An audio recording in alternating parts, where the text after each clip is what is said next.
Don't think this is inconsequential, important relevant టాపిక్కే అడుగుతున్నాను with all your due regards to you. Yes, sir.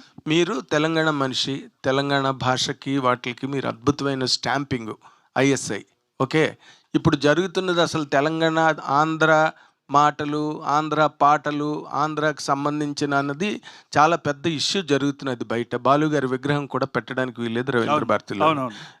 How will people in Telangana are people behind the movement that is running, that has been running for the last 1 week? How will they receive this? Brahmaji గారు అలా వెళ్ళిపోవడానికి వీల్లేదు. మీరు How will they receive this అంటే what is the right stand అంటున్నారా? మీరు I can only tell you my opinion, sir. Please. Guaranteed గా నేను ఒకటే చెప్తున్నాను వచ్చేసి ఏంటి అంటే in terms of governance we have divided గానీ not in terms of culture, not in terms of anything. Our emotions are the same. Fantastic. We are the same people. ఏమంటున్నానంటే that imaginary line should never divide.